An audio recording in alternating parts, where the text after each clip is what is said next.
श्रीगणेश पंचाशन्नाम स्तोत्रम्।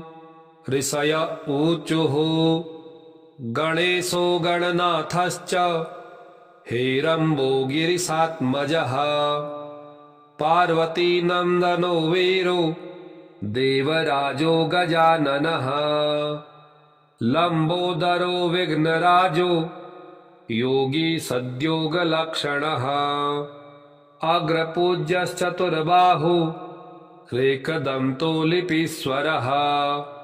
व्याघ्रचर्माम्बरो धीरः सदा मङ्गलरूपवान्। शुक्लास्यो मूषिकारो हि केवलो मोक्षदायकः। पद्मीदन्तकरो दन्ती वैष्णवः परमार्थदृक्। पञ्चपाणिः पञ्चवक्त्रः शिवः शङ्कर ईश्वरः। हरिगाता नित्यकारी शिवपुत्रस्रवन्मदः।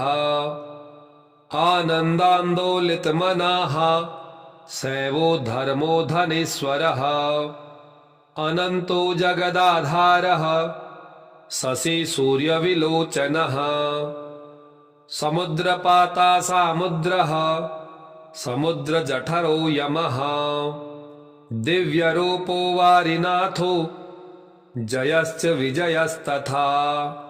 नामान्येतानि पञ्चाशद् गणेशस्य पठेन्नरः। यात्रायां पूजने दाने श्राद्धे गंगावगाहने। पुत्रादिमङ्गले कार्ये प्रत्यहं च त्रिसन्ध्यकम्।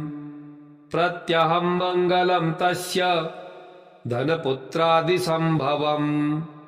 इष्टदेव महाभक्ति दायकं वाञ्छितार्थदम्।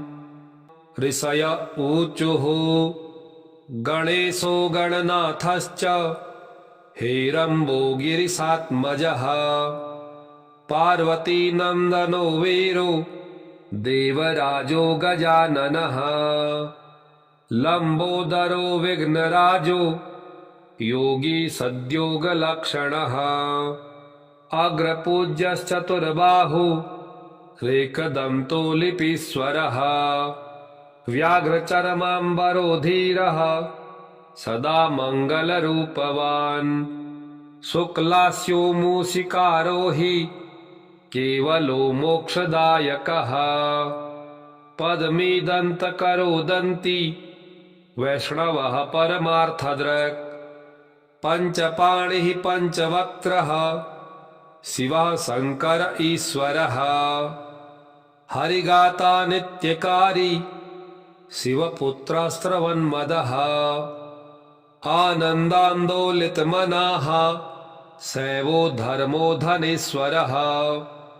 अनन्तो जगदाधारः शशि सूर्यविलोचनः। समुद्रपाता सामुद्रः समुद्रजठरो यमः। दिव्यरूपो वारिनाथो जयश्च विजयस्तथा।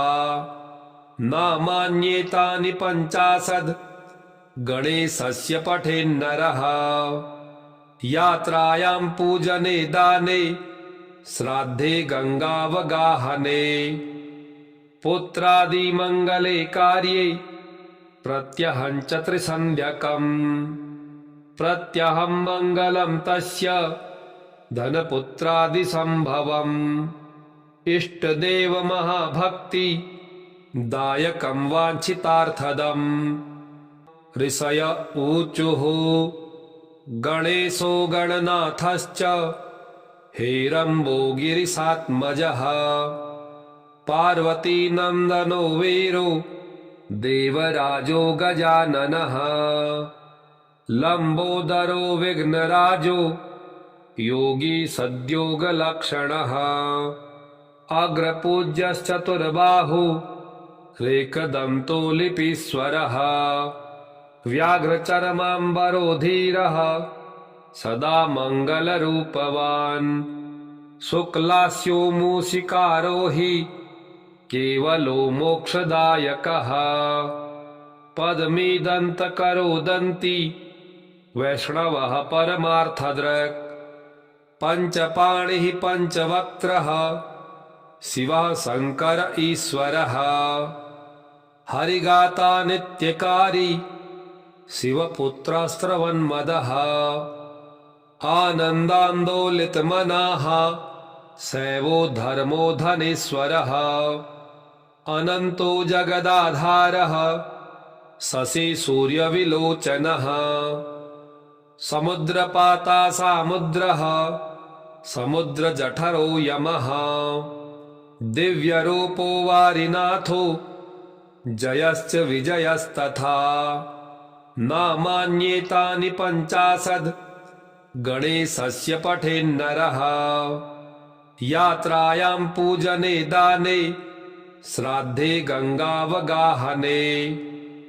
पुत्रादिमङ्गले कार्ये प्रत्यहं च त्रिसन्ध्यकम् प्रत्यहं मङ्गलं तस्य धनपुत्रादिसम्भवम् इष्टदेव महाभक्ति दायकं वाञ्छितार्थदम् ऋषय ऊचुः गणेशो गणनाथश्च हेरम्बो गिरिशात्मजः पार्वतीनन्दनो वीरो देवराजो गजाननः लम्बोदरो विघ्नराजो योगी सद्योगलक्षणः अग्रपूज्यश्चतुर्बाहु रेकदन्तो लिपीश्वरः व्याघ्रचर्माम्बरोधीरः सदा मङ्गलरूपवान् शुक्लास्यो मूषिकारो हि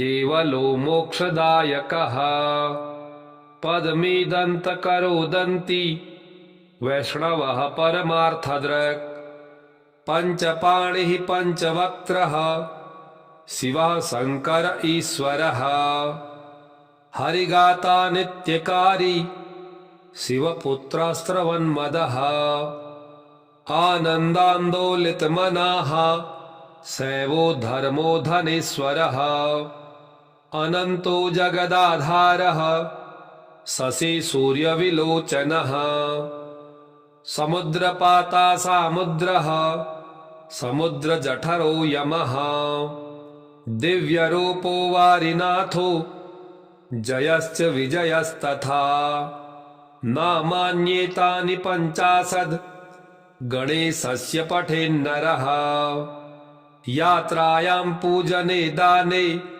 श्राद्धे गंगावगाहने पुत्रादिमङ्गले कार्ये प्रत्यहं च त्रिसन्ध्यकम् प्रत्यहं मङ्गलं तस्य धनपुत्रादिसम्भवम् इष्टदेव महाभक्ति दायकं वाञ्छितार्थदम् ऋषय ऊचुः गणेशो गणनाथश्च हेरम्बो गिरिशात्मजः पार्वतीनन्दनो वीरो देवराजो गजाननः लम्बोदरो विघ्नराजो योगी सद्योगलक्षणः अग्रपूज्यश्चतुर्बाहु रेकदन्तो लिपीश्वरः व्याघ्रचर्माम्बरोधीरः सदा मङ्गलरूपवान् शुक्लास्यो मूषिकारो हि केवलो मोक्षदायकः पद्मीदन्तकरो दन्ती वैष्णवः परमार्थदृक् पञ्चपाणिः पञ्चवक्त्रः शिवः शङ्कर ईश्वरः हरिगाता नित्यकारी शिवपुत्रस्त्रवन्मदः आनन्दान्दोलितमनाः शैवो धर्मो धनेश्वरः अनन्तो जगदाधारः शशि सूर्यविलोचनः समुद्रपाता सामुद्रः समुद्रजठरो यमः दिव्यरूपो वारिनाथो जयश्च विजयस्तथा नामान्येतानि पञ्चाशद् गणेशस्य पठेन्नरः यात्रायां पूजने दाने श्राद्धे गंगावगाहने पुत्रादिमंगले कार्ये प्रत्यहं च त्रिसन्ध्यकम् प्रत्यहं मंगलं तस्य धनपुत्रादिसंभवम् इष्टदेव महाभक्ति दायकं वाञ्छितार्थदम्। ऋषय ऊचुः गणेशो गणनाथश्च हेरम्बो गिरिशात्मजः पार्वती नन्दनो वीरो देवराजो गजाननः लंबोदरो विघ्नराजो योगी सद्योगलक्षणः अग्रपूज्यश्चतुर्बाहु रेकदन्तो लिपीश्वरः व्याघ्रचर्माम्बरो धीरः सदा मङ्गलरूपवान् शुक्लास्यो मूषिकारो हि केवलो मोक्षदायकः पद्मीदन्तकरो दन्ती वैष्णवः परमार्थदृक् पञ्चपाणिः पञ्चवक्त्रः शिवः शङ्कर ईश्वरः हरिगाता नित्यकारी शिवपुत्रस्रवन्मदः आनन्दान्दोलितमनाः शैवो धर्मो धनेश्वरः अनन्तो जगदाधारः शशि सूर्यविलोचनः समुद्रपाता सामुद्रः समुद्रजठरो यमः दिव्यरूपो वारिनाथो जयश्च विजयस्तथा नामान्येतानि 50 गणेशस्य पठेन्नरः यात्रायां पूजने दाने श्राद्धे गंगावगाहने पुत्रादिमंगले कार्ये प्रत्यहं च त्रिसन्ध्यकम् प्रत्यहं मंगलं तस्य धनपुत्रादिसंभवम् इष्टदेव महाभक्ति दायकं वाञ्छितार्थदम्। ऋषय ऊचुः गणेशो गणनाथश्च हेरम्बो गिरिशात्मजः पार्वती नन्दनो वीरो देवराजो गजाननः लंबोदरो विघ्नराजो योगी सद्योगलक्षणः अग्रपूज्यश्चतुर्बाहु रेकदन्तो लिपीश्वरः व्याघ्रचर्माम्बरो धीरः सदा मङ्गलरूपवान् शुक्लास्यो मूषिकारो हि केवलो मोक्षदायकः पद्मीदन्तकरो दन्ती वैष्णवः परमार्थदृक् पञ्चपाणिः पञ्चवक्त्रः शिवः शङ्कर ईश्वरः हरिगाता नित्यकारी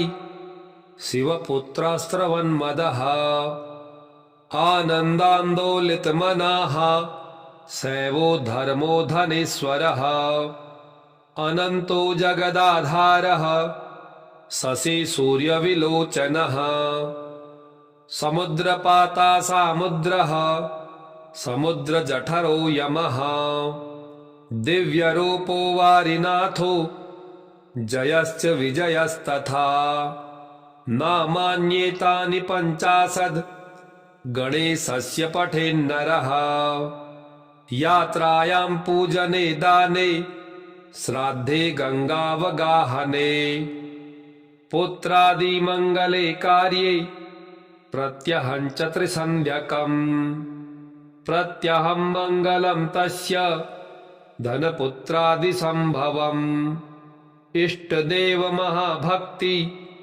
दायकं वाञ्छितार्थदम्। ऋषय ऊचुः गणेशो गणनाथश्च हेरम्बो गिरिशात्मजः पार्वती नन्दनो वीरो देवराजो गजाननः लंबोदरो विघ्नराजो योगी सद्योगलक्षणः अग्रपूज्यश्चतुर्बाहु रेकदन्तो लिपीश्वरः व्याघ्रचर्माम्बरो धीरः सदा मङ्गलरूपवान् शुक्लास्यो मूषिकारो हि केवलो मोक्षदायकः पद्मीदन्तकरोदन्ति वैष्णवः परमार्थदृक् पञ्चपाणिः पञ्चवक्त्रः शिवः शङ्कर ईश्वरः हरिगाता नित्यकारी शिवपुत्रस्त्रवन्मदः आनन्दान्दोलितमनाः शैवो धर्मो धनेश्वरः अनन्तो जगदाधारः शशि सूर्यविलोचनः समुद्रपाता सामुद्रः समुद्रजठरो यमः दिव्यरूपो वारिनाथो जयश्च विजयस्तथा नामान्येतानि 50 गणेशस्य पठेन्नरः यात्रायां पूजने दाने श्राद्धे गंगावगाहने पुत्रादिमङ्गले कार्ये प्रत्यहं च त्रिसन्ध्यकम् प्रत्यहं मङ्गलं तस्य धनपुत्रादिसम्भवम् इष्टदेव महाभक्ति